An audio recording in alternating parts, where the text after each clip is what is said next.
permisian numpang ya Allah, sumpah demi Allah ini serem banget.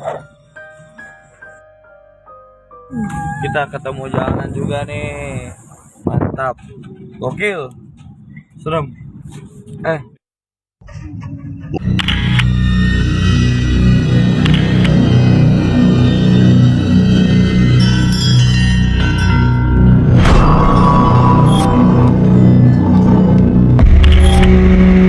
Nah, singkat setelah sudah diserahkan ke keluarga, kita sama keluarga izin pamit pulang lagi ke Bekasi. Ditambah lagi juga karena waktu itu udah larut malam. Oh ya, nyampenya itu juga nyampe di rumah duka jam setengah 3, jam 3-an kurang lebih, jam 3 dini hari. Jadi jam setengah 4, jam 4 mau pagi itu kita juga udah perjalanan pulang setelah pamit sama keluarga.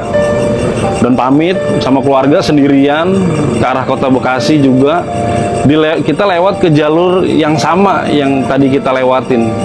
Yang lewatin keranda, di sebelah kanan itu cuman hanya ada kuburan, di sebelah kiri sawah, dan gak ada penerangan selain lagi mobil ambulan. Itu kita biasa lagi ngedokumentasi di mobil pakai handphone. Tiba-tiba pas pulang ada gangguan lagi.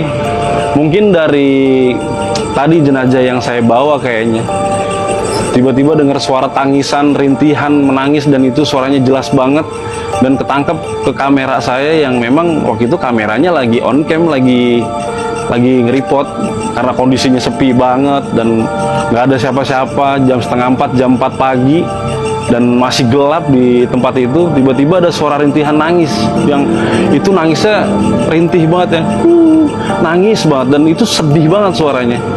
Itu ada di kamera di handphone saya dan ketangkep, nanti bisa di share juga itu. Ya Allah, kita di hutan guys.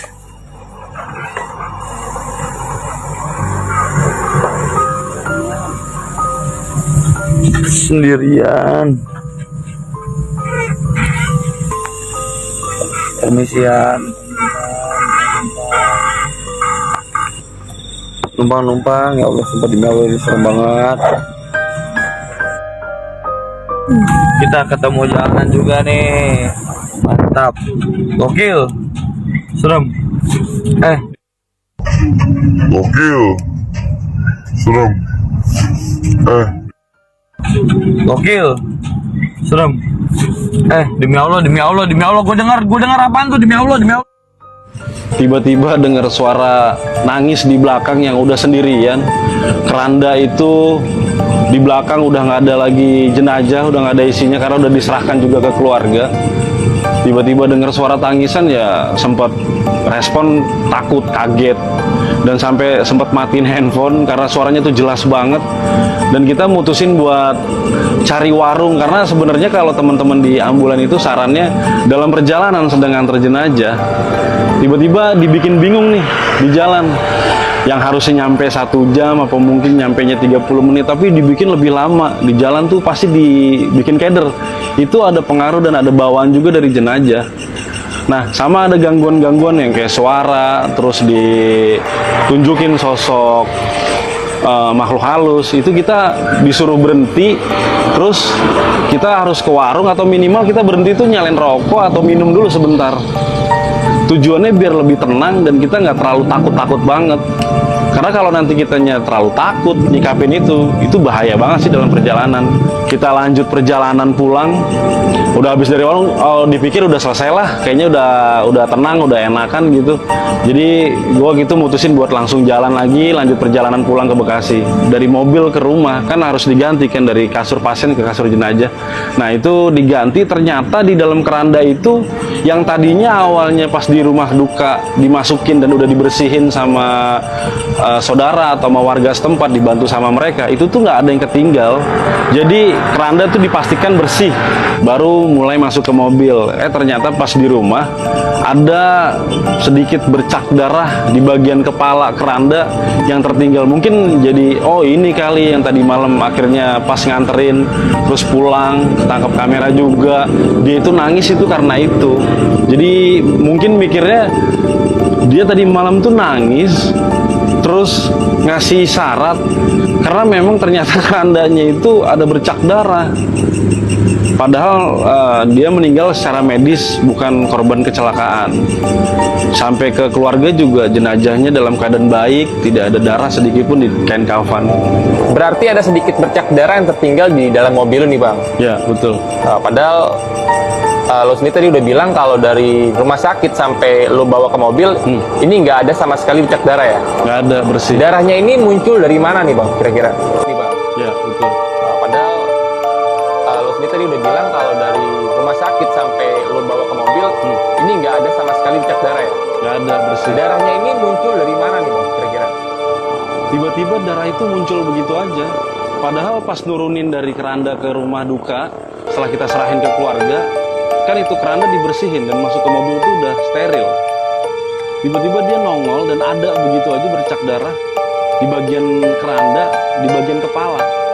Kalau mungkin nggak sih darah yang keluar dari kepalanya itu terjadi ketika ada benturan nih? Tadi kan lu sempat bilang jenazahnya merosot ya? Ya. Mungkin ya sih dari situ? Kalau secara logika sih enggak. Kemungkinan nggak ada, karena kalau itu terjadinya pas pengantaran, bukan pas pulang.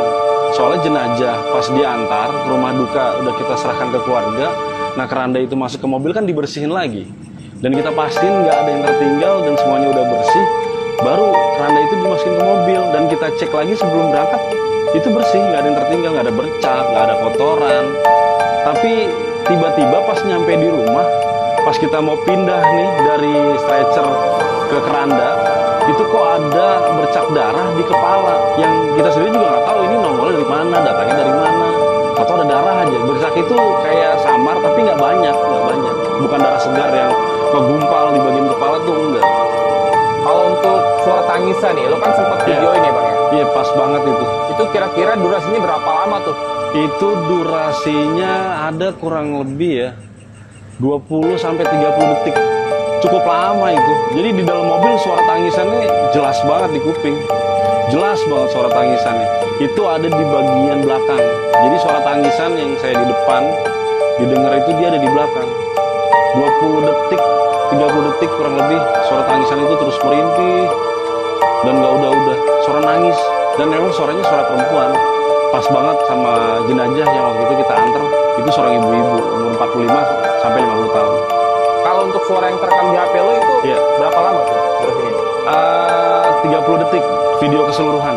Oh, dari awal sampai akhir tuh ada? Iya, ada. Terus karena kondisinya takut, tiba-tiba langsung handphone udah nggak fokus, langsung di offin, terus langsung lihat ke belakang nggak ada siapa-siapa. Akhirnya kita berhenti untuk mutusin nantangin diri ke warung. Itu 30 detikan kurang lebih.